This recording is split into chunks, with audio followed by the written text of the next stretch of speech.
வெள்ளிமலை. தொலைவில் இருந்து பார்க்கும் போதே வெள்ளிமலை மனதை கொள்ளை கொள்கிறது.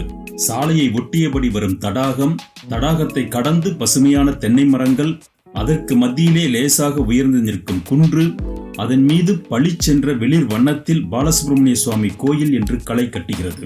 சிறிய கோயில்தான், ஆனாலும் ஒரு நாள் பிக்னிக்கிற்கு ஏற்ற இடம். காலையில் சூரிய உதயத்தையும் மாலையில் சூரிய அஸ்தமனத்தையும் இந்த மலை மீது இருந்து காண்பது கண்களுக்கு விருந்து. 5 வகை நிலங்களில் பாலையை தவிர மற்ற 4 வகையான நிலங்களையும் வெள்ளிமலை மீது இருந்து பார்க்கலாம். மலையும் மலை சார்ந்த இடங்களும், காடும் காடு சார்ந்த இடங்களும், வயலும் வயல் சார்ந்த இடங்களும், கடலும் கடல் சார்ந்த இடங்களும் இங்கு கண்களுக்கு விருந்தளிக்கின்றன. குறுந்தொட்டி செடி என்ற ஒரு மூலிகை இந்த மலையில் அதிகம் இருப்பதால் இதற்கு குறுந்தொட்டி பொற்றை என்ற பெயரும் உள்ளது.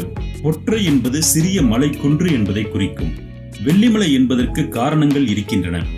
இந்த மலையில் இயற்கையாகவே மைக்கா என்ற கனிமம் உள்ளது. இது வெயில் நேரத்தில் வெள்ளி போல் மின்னுவதால் இந்த பெயர் வந்தது என்றும் கூறுகிறார்கள். வள்ளியும் தெய்வானையும் இல்லாமல் முருகன் மட்டும் இங்கு அருள்பாலிக்கிறார். இந்த கோயில் மிக பழமையானது. கிட்டத்தட்ட 1000 வருடங்கள் இருக்கும் என்கிறார்கள்.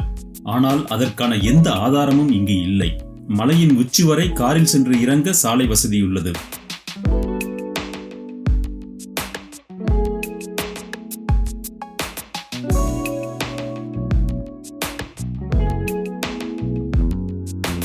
நடந்து செல்வதற்கும் படிகள் அமைக்கப்பட்டுள்ளன.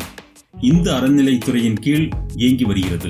60 ஆண்டுகளுக்கு முன்பு இந்த கோவிலில் கருவறை இருக்கும் கல் மண்டபமும் அதற்கு முன்பு பக்தர்கள் இருப்பதற்கான ஓட்டு கட்டடம் மட்டும்தான் இருந்தன. இப்போது பக்தர்கள் தங்குவதற்கான இடவசதியும் உணவு வசதியும் இருக்கிறது. கோயிலின் கர்ப்பகிரகத்தின் மேல் உயர்ந்த கோபுரம் சிற்ப வேலையுடன் காணப்படுகிறது. கிழக்கு முகம் பார்த்தபடி முருகன் சன்னிதானம் உள்ளது. தென்மேற்கு மூலையில் சித்தி விநாயகர் சன்னிதானமும் வடக்கில் தர்மசாஸ்தா சன்னிதானமும் அழகாக அமைக்கப்பட்டுள்ளன. முன்மண்டபத்தின் வடக்கில் சிவ சன்னிதானமும் கோவிலின் ஈசானத்தில் நவகிரக கோவிலும் உள்ளன. மடப்பள்ளி மற்றும் கோயிலை சுற்றி மதில்கள் கட்டப்பட்டுள்ளன. இங்கு கிணற்று நீரை தீர்த்தமாக தரப்படுகிறது. ஆரம்ப காலங்களில் இந்த மலையில் எங்கும் நீரே இருந்ததில்லை. இந்த கோவிலுக்கு அருகில் இருக்கும் செட்டியார் மடத்தில் இருந்து விஸ்வநாதன் என்பவர் இங்கு வந்து வெள்ளிமலை முருகனை வழிபட்டு தன்னந்தனியாக பல நாட்கள் தங்கியிருந்தாராம். தண்ணீருக்காகவும் உணவுக்காகவும் முருகனை விட்டுவிட்டு மலையில் இருந்து கீழிறங்கி சென்று வருவது அவருக்கு சிரமமாக இருந்தது. உடனே ஒரு நாள் உணவும் நீரும் இல்லாமல் முருகனின் சன்னிதானத்திலேயே, முருகா, நீர் இல்லாமல் தவிக்கிறேனே, இம்மலையில் தண்ணீர் வசதி செய்து தருவாயா என்று கண்ணீர் மல்க மன்றாடினார். அன்றிரவே அவரது கனவில் தோன்றிய முருகன் கிணறு வெட்டுவதற்கு பொருத்தமான இடத்தை காட்டி மறைந்தாராம். அந்த இடத்தில் கிணறு வெட்டிய போது சுவையான நீர் கிடைத்ததாக வரலாறு சொல்கிறது. முருகனை காட்டிய நீர் என்பதால் இதுவே கோவிலின் புனித நீராகவும் தீர்த்தமாகவும் வழங்கப்படுகிறது. 1937ஆம் ஆண்டில் இந்த மலையில் ஒரு துறவி தங்கியிருந்தார். அவர் தங்குவதற்காகவே இந்த மலையில் ஒரு சிறிய குகை இருந்தது. அவர் உணவு உண்டு யாரும் பார்த்ததில்லை. எப்போதும் சுள்ளிகளை சேகரித்து அதில் ஹோமம் வளர்த்தபடி இருப்பார். நோய் நொடி என்று வருபவர்களுக்கு அந்த ஹோம பஷ்பம் கொடுப்பார். நோய் அகன்றுவிடும்.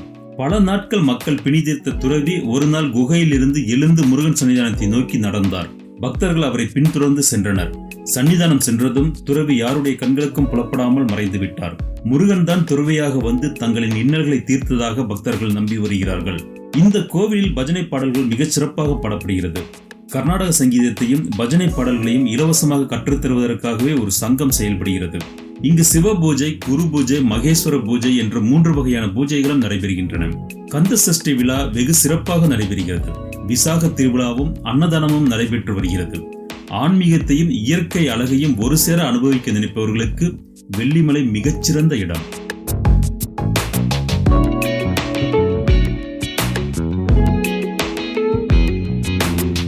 வெள்ளிமலையின் அடிவாரத்தில் ஸ்ரீ ராமகிருஷ்ண ஆலயம் உள்ளது.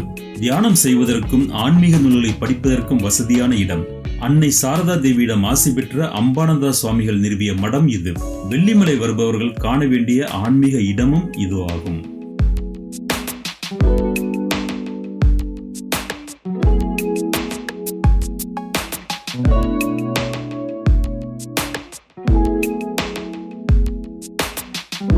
இந்த வீடியோ உங்களுக்கு பிடிச்சிருந்ததுன்னா லைக் பண்ணுங்க, ரொம்ப பிடிச்சதுன்னா ஷேர் பண்ணுங்க. சேனலோட உடனடி அப்டேட்களை பெறுறதுக்கு உங்க யூடியூப் ஆப்ல இருக்கிற சகப்பு கலர் பெல் ஐகானை கிளிக் பண்ணி உடனே சப்ஸ்கிரைப் பண்ணுங்க.